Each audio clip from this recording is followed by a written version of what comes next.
Good morning, everybody. It is Wednesday. I am glad to be back. It is our Wayne Chronicles. Lots to talk about today. We have been off for a while. Many of you know we've been rebranding, doing a lot of different things here at RWYN. We launched a magazine this month. So there is a lot going on. Of course, I have to do a few housekeeping things before I get started with today's topics. First, make sure you follow me on social media. Instagram, Facebook, YouTube, Twitter, Dr. Woodson 2020. Follow me on all of those platforms. Also, many of you know that my shows have been, this year have had the lead sponsor, Java 365 Coffee. Make sure you check them out, getjava365.com. And if you use the code Woodson20, you will get a discount. And I'm so appreciative. This is a Black company. You all know that I am a coffee addict. So I always try to support Black companies. So check them out. That's Get Java 365 and thank them for sponsoring. Okay, so those of you who don't know, RWYN has expanded. We have put everything under the main brand. So RWYN now includes all of my shows, the home line, the apparel line, the event company, and then all three of my talk shows. And we have some things in the works, and I want to make sure that you all stay abreast of that. So make sure you follow me on social media. And as we move forward, all of my shows will only be on my YouTube channel. So it's critical that you all go on there and subscribe to my YouTube channel, Dr. Woodson 2020. This morning, everything that possibly could have gone wrong has gone wrong. And so I apologize for starting late, but we will get to the topics. Lastly, a podcast is coming back, from the Desk of the Dean. We have rebranded that as well. There will be new episodes uploaded this week. So make sure you check out that podcast from the Desk of the Dean. We are so glad that last year, ACPA named us one of the top educational podcasts in the country. So that was great. Yes, I am here, and that is what matters, and I'm glad to be here. So I have a lot to talk about today. There's been a lot going on. There is a lot going on. There's always a lot going on. So let's get straight to it. You all know I start with special topics. And so I'm going to do that, but I'm going to tie that up into my acknowledgement that this month is Pride Month. So we do want to acknowledge all the contributions and struggles of members of the LGBTQ plus community. But I want to look at a couple of things. I am all for celebrating. Many of you know that I'm a Woodson, Carter G. Woodson, founded Black History, but I have the same issue with these months as I do with Black History Month. We do not want to relegate the study or the celebration or the acknowledgement of contributions to 1 month, nor do we want to allow anyone to let that happen. We need to be expanding beyond that month. Celebrate during the designated month, but make sure the work is happening all year long. And unfortunately, that is not always the case. So as we look at Pride, let's look at a couple of things. There are still policy changes that need to be made. We still have deaths, and not just, I know we're focused heavily right now on the issues that are affecting the Black trans woman community. And I am all for it. I am supportive, and I do a lot of work with that community. But we don't want to forget the fact that there are also a lot of same-gender loving Black males that have been beat and murdered. Not at the same rate, perhaps. I have to pull that data, and I'll have that on next show. But we want to make sure that we are living in an equitable society where no demographic is more important than another demographic. So that's critical as we move forward. So as we think about Pride, there are a couple of things that I really want to address. One, many of you saw that video last week of the young Black male who was being slapped around by his family. Allegedly his family, because we are not sure, that we're waiting on final details, and that they had cut his hairline back and shaved the word gay in the side of his head in an effort, I guess, to change whatever they perceive as his sexual orientation. That is not healthy. That is not productive. That is not what children should have to endure in their households. And if the young man is homosexual, that is not a way to change or make any kind of adjustment that you may feel is necessary. What that will potentially do is stop him from ever dealing with you again. Now, there was a lot of outcry. I mean, I saw this video all over. I saw people respond to the video. Some people found out where the house was and all these things. That's wonderful. It's wonderful that DFACS came and took the kid out pending this investigation. My concern is that now, as with many other situations, a lot of people feel like, oh, we've done our work. No, we haven't. That does not stop there. Any of us who have ever worked with the DFACS system or the foster care system knows that that is not necessarily a prescription for a healthy situation. Unfortunately, DFACS and the foster care system is completely overwhelmed. There are more kids than resources. There are more kids than homes. We, in the higher ed system, see students who come to colleges all the time who've been in the foster care system for 18 years. Some of those living situations they discover are not safe. And in some cases are no better than the situation from which they left. So we don't need to stop there. We need to make sure that this young man continues to be safe, and that he does not get caught up in this system, and that what a lot of people intended to be good turns out to be the opposite. And so we want to keep monitoring that situation. Which brings me, it perfectly ties into this discussion about Juneteenth. It concerns me, especially in the Black community, that we seem to only be able to do one thing. So Congress made Juneteenth a national holiday. Wonderful. I'm all for it. But instead of people celebrating that accomplishment and advocating for the other stuff, they decided to start posting about we don't need to make Juneteenth a holiday. There are other pressing issues. Well, yeah, there are. But we do not have to be a one-trick pony. We can focus on more than one thing at a time.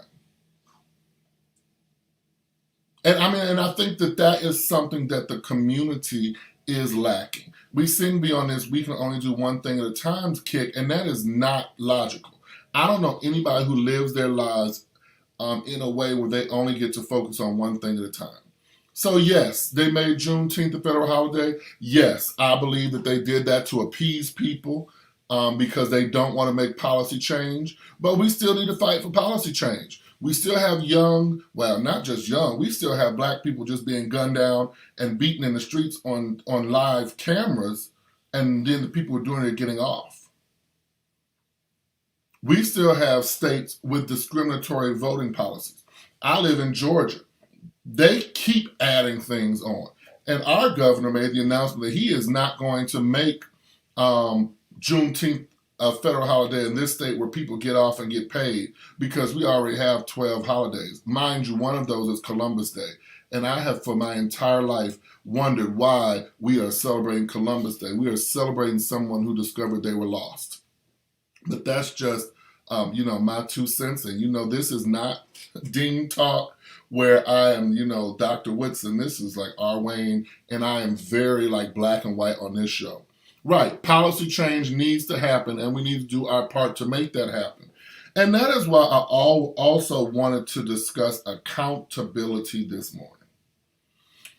We put people in office, we support people, we get these political figures that are in these roles, and then we celebrate that we have a Black person in the role, or we're celebrating that we have a woman in the role, or whatever the demographic with which you directly relate. We celebrate that. But then we don't hold the people accountable. With all of the influence that we should have in Congress, I am a little concerned that an Asian hate law has been passed in less than 6 months, and we have been fighting for similar legislation for at least 50 years. But that goes to the fact that we need to hold these people accountable, and not just the federal, but the state and local level as well. We need to stop putting these people in office who think that they will be there until, the cows come home in the evening, who feel no obligation to really advocate for the communities that they're supposed to be serving. It is unacceptable that at this point there is not some concrete legislation around this gun violence situation, about this police brutality situation. And that requires some actual policy changing. These executive orders are wonderful, just executive orders everywhere. But as we saw when Biden got in office, one of the first things he did was go and overturn many of Trump's executive orders. And that will happen with the next president if there's not a Democrat who's on the same agenda. Executive orders are not policy change. Policy change is that a law, a bill is proposed, it goes through the branches of government, and then it is signed into law. That is a little more difficult to change than a piece of paper somebody just wrote some stuff on and then signed their name because they're the current president. Exactly. Hold them accountable. I had an argument the other way, not an argument. He was arguing and I was looking because I said I just don't vote for people because they're black. And I don't just vote for people because they're Democrats. That does not mean to me that you are going to advocate for what I think is best. I believe in voting for the best candidates, even if they do not identify with the same demographic groups that I do. I am very excited that there is this shift in the political structure where I see these young people running for these offices, where I see people, of varying groups, where there are more openly LGBTQ plus people running for offices. Here in Atlanta, we have a member of that community running for mayor. We have Larry Carter who's running for city council. We did an article on him in the first edition of RWYN. So there is a change. But if we don't get some of these career politicians out of these offices who have been in there 10, 20, 30, 40 years, who have no intention of making any real change, we have to get those people out of these positions. And I am not saying that we need to have a Democrat in every position, because some of them are just as bad. But we need to have people in our government positions who are really caring about the people. And that does not mean that I'm going to always agree with them. Now, people get mad at me when I say, Obama wonderful. He was the first black president, just amazing.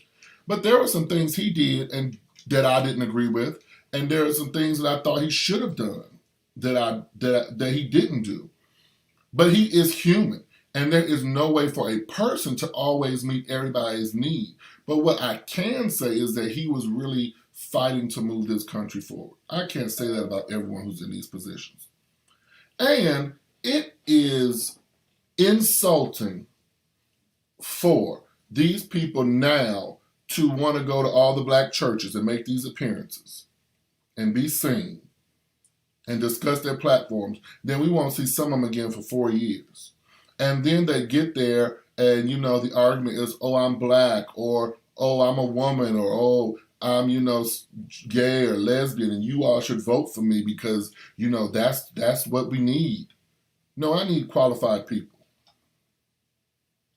I don't go to a barber who's never cut hair effectively. We don't go to doctors who have never been to medical school. So we need to stop putting these politicians in office who are unqualified. And when we get them in there and then we discover they're unqualified, get them out. They need to go. And I don't care what organization they represent. And this concept of respectability politics, and for those of you who don't know what that is a situation in which people are trying to make social change, propose bills or propose laws or do work in a manner that seems acceptable to the mainstream society. That is not effective. We cannot push, and I don't believe in pushing agendas, but push the culture and the country forward if we are always just trying to be nice about it. Because if we look back during the civil rights movement, they weren't trying to be nice when they were sicking dogs on people and hosing people down. And although the blatant racism is a little more upscale and elitist now, it's the same kind of stuff. When we have people refusing jobs to people because of their sexual orientation or because of their race, that's a problem. When we have all of these people calling the police on folks who are in their own front yards, and then the police come in arresting them, that's a problem. When people can be shot dead in the middle of the street by the people who, quote unquote, are supposed to serve them, that's a problem. So although they might not be still sicking dogs and water hoses on people, the problem still is there. And we can no longer, as a people, try to be nice about pushing the change forward. And I think that is my major issue right now with Biden. He wants some things done, but he is trying to do this bipartisan thing and make everybody happy, and that is wonderful. But there comes a point where you realize what's best for the country is what's best for the country, and you're not going to be nice about it. And that's just the reality. Now, you can be respectful, you can follow the laws and do things in a manner that is consistent with how it should be done, but this concept that we need to, fit the mainstream and all that, that is why we are where we are now. That is why we have school systems that can't educate our kids because they're underfunded, under-resourced, understaffed. I was talking to a friend of mine who they didn't even have the best textbooks or even good textbooks. This teacher went out and spent thousands of dollars to buy his students textbooks. But then, I don't know how many of you are aware, but in the last administration, they cut a lot of the tax credits that educators can get when they do this kind of spending for the school. Exactly. History is repeating itself. And the problem is still there. Although maybe covered up a little, it is still there. And so if we are really going to make real change, we have to hold people accountable and push things forward. And that is not just outside of Black culture. Even within our culture, we need to make some major changes. A lot of people have things to say about, the Islamic community or the Jewish community. But if you really look at those two communities, they are strong because they support each other. Because in those communities, they understand that if we are going to move forward, we are better together. But as a people across the Black culture, that is not the case. We find so many ways to divide ourselves, to provide situations where you're not as good as me, or I'm better than you, or because you're this, I don't agree with that, and we can't work together. That is ignorant. And to all of these people who have a problem with the LGBTQ community, some of the most powerful moments in Black history have been led by members of the LGBTQ plus society. Look at many of the artists during the Harlem Renaissance. Bayard Ruskin, who has been labeled, as one of the prime leaders and organizers of the March on Washington. These are not new components to our culture. But this division is going to be our downfall. If you are not intelligent enough to sit in a room with somebody that you might disagree with and have conversations, then there is no hope for us to move forward. I work in higher ed primarily. There are many times that I am in spaces with people who have very different views than me. And we can still have intelligent conversation because there's a respect that my goal is not to change your opinion. We might have a conversation where I share insights, where I share my thoughts. You might change your opinion, you might change your views, you might not. And their goal with me is not to change my views and opinions. But we have to be able to do that across the board. And if we don't start coming together as a community, we are going to have major issues, and those issues are not going to stop. So, as we move forward with Our Wayne Chronicles, we're going to be doing some different things. Thanks to my team, it's streaming on my Instagram, and so I'm trying to manage this new stuff. It's also on my YouTube. It will be downloaded to my, or uploaded, I don't remember which one, to my YouTube. But as we move forward, we're going to make it possible for the people who are watching via YouTube to actually request to come on the show. So if I'm talking about something that is of interest to you and you want to come on the show, we're going to make that possible as we move forward.